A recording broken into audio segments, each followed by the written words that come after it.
दोस्तों कहते हैं सिर का दर्द ऐसा होता है जिसको हो जाए वो रात भर न सोता है। दोस्तों प्राचीन समय की बात है।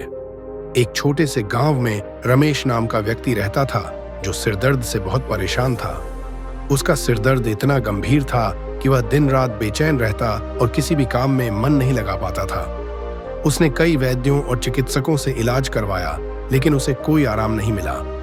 वह निराश होकर सोचता था कि क्या उसका जीवन इसी दर्द में बीत जाएगा। एक दिन गांव में किसी ने बताया कि पास के एक जंगल में भगवान गौतम बुद्ध अपने शिष्यों के साथ ठहरे हुए हैं। बुद्ध की ज्ञान की महिमा सुनकर रमेश ने तय किया कि वह उनसे मिलकर अपनी समस्या का समाधान पूछेगा।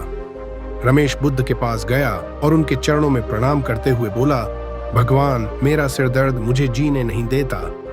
मैंने हर उपाय कर लिया है लेकिन कोई भी इलाज कारगर नहीं हुआ। आपसे मदद की आस लेकर आया हूं। बुद्ध ने शांत स्वर में पूछा, तुम्हारा सिरदर्द कब से है?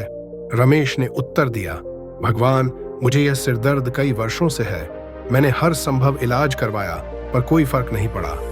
अब मैं इस दर्द से बहुत निराश हो गया हूं। बुद्ध ने कुछ क्षण मौन रहते हुए कहा, क्या तुम्हारा सिरदर्द दिन भर रहता है या कुछ समय के लिए ही होता है? रमेश ने सोचा और कहा, कभी कभी यह कम हो जाता है लेकिन फिर वापस आ जाता है। बुद्ध मुस्कुराए और बोले, इसका मतलब है कि यह दर्द स्थायी नहीं है, ये आता है और चला जाता है। अब मुझे बताओ, जब तुम्हें सिरदर्द नहीं होता तब तुम क्या महसूस करते हो? रमेश ने उत्तर दिया, जब दर्द नहीं होता तब मैं शांत और प्रसन्न महसूस करता हूँ। बुद्ध ने फिर पूछा, तो क्या तुम्हें यह पता है कि सिरदर्द का कारण क्या है? रमेश ने सिर हिलाते हुए कहा, नहीं भगवान, यही तो मेरी समस्या है, मुझे इसका कारण नहीं पता। बुद्ध ने धीरे से समझाया, जैसे तुम्हारा सिरदर्द आता है और चला जाता है वैसे ही जीवन में कई परेशानियां आती हैं और जाती हैं। हम इनसे तब तक पीड़ित रहते हैं जब तक हम उनके कारण को नहीं समझते।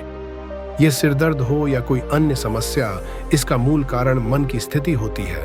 रमेश ने उत्सुकता से पूछा, भगवान, क्या इसका अर्थ है कि मेरी समस्या का समाधान मेरे मन में छिपा है?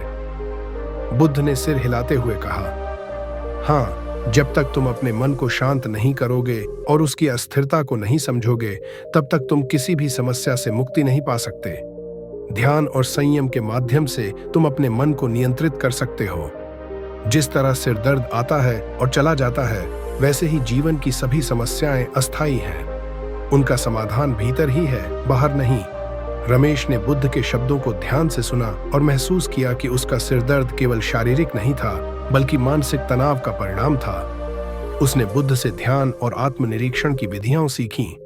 धीरे धीरे उसने अपने मन को शांत करना शुरू किया और पाया कि उसके सिरदर्द में भी कमी आ रही है। समय के साथ रमेश का सिरदर्द पूरी तरह से ठीक हो गया। उसने महसूस किया कि समस्याएं चाहे शारीरिक हों या मानसिक, उनके समाधान के लिए सबसे पहले मन को शांत और स्थिर करना आवश्यक है। मोरल, हमारे जीवन की समस्याओं का समाधान बाहर नहीं, हमारे भीतर ही छिपा है। संयम, ध्यान और आत्मनिरीक्षण के माध्यम से हम किसी भी समस्या से मुक्ति पा सकते हैं।